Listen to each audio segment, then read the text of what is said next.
what we're going to do today, I am going to go over some techniques on how to communicate with spirit and why I call myself a psychic medium.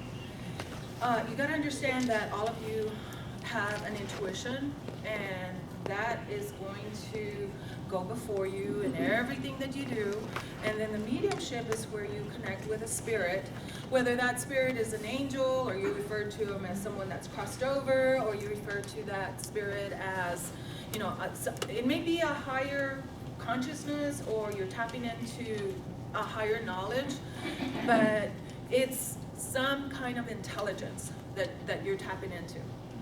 And we have that gift. All of your thoughts as you're evolving and growing, you tap into different like there you could have said, you know what, you're gonna have to scoot in or I'm not gonna see you, or what are you doing over there and what do you want?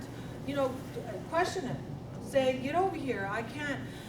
Also, if you start hearing voices and they're screaming at you, tell them, hey, tone it down, you're screaming. They may be over there, hello, hello, for years, and you never tune in. And then finally you're like, oh my God, I hear you, you're screaming, and they'll be like, I've been screaming for years. So you need to tell them, don't scream, I can hear you now. Tone it down. And then, because they don't know, they've been over there screaming at you all this time. They thought that if they scream at you, that you're going to hear them. It's just that you weren't tuning in. Whatever it is they're doing, tell them what it is that you say. Oh, I saw that move, and then they'll say, oh, they saw me move that. So I'm going to try that again because they saw that. Oh, now she hears me, or they're whispering, and you're like, you know what? I can't hear you. Talk louder. You know, and then they'll start talking, or slow down. My God, you're like, I can't understand you. And so tell them to slow down. So after you get started, and if you're having a problem with the way that they're doing it, just tell them what it is you want. Remember, like I said, okay, mom's side, everybody get over here. Dad's side, get over there. Mom and dad behind. You know, set up some things. And I don't have to tell spirit all the time. They know. They know what to do when they come through. So you set up your little technique and ask spirit to help you out. Say, you know what?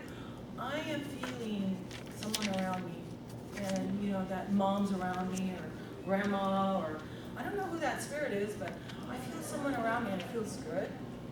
You know, just embrace that and say, okay, well, I got a spirit around me, and I want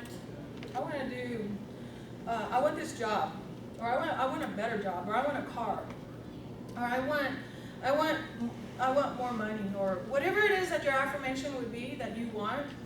Ask that spirit, I say, you know, if you're going to hang around me, why don't you bring that into my life? And so then you got them working for you. And you don't have to sit there and convince yourself that you're going to make more money, or that you're going to be smarter, or that you're not stupid because you were growing up and somebody put that in your head. So you can use this to help yourself every day. It's not just about that you're going to talk to someone that's crossed over and that they're just going to be around you. They want to help you. You know, when they help you, that they put you in the right place at the right time. When I walk by you, I'm leaving some of me in and I'm picking up, because all of you emit that aura, that energy, that your the light that puts that pink color in your face. All of it is out. And then when you pass by each other, you're picking all that up, and whatever it has in that you carry that. An abalone shell, or a very sturdy something that's not going to burn, an ashtray or something that will not break.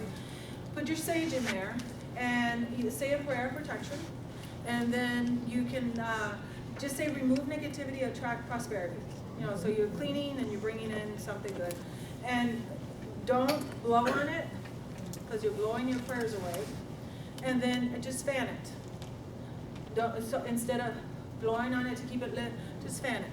You know, some people get feathers and all of that stuff, but again, it's just like candles, and you know, you may like certain rocks. It's just, but I just smoke up the place. You know? And that makes it easier for you because you're over there trying to get into the quiet and you're maybe lighting your candles or gathering your rocks or you know, preparing, and then you gotta sit there and you feel like you gotta meditate and all of this stuff. But the main thing that you really need to do is just get out of the way. You just got, remember how I left you in the quiet? I didn't say anything. At that point, I was not taking you through a meditation. You were not meditating. I just left you on your own and I was quiet. And during that quiet time is when you make those connections. And that's what you did. That's what you've got to embrace. That's when you make the connection. Not when you're running colors, that blue and red and green and all that. What are you doing when you're running colors? You're using your brain. And your brain cannot be there and be in the way. So you just got to get out of the way, stop thinking. And if you're distracted, then you got to go to the store or something, say, acknowledge it, because it's not going to go away unless you acknowledge it and say, go away, and just get back in that mode of not thinking. And you will make a connection.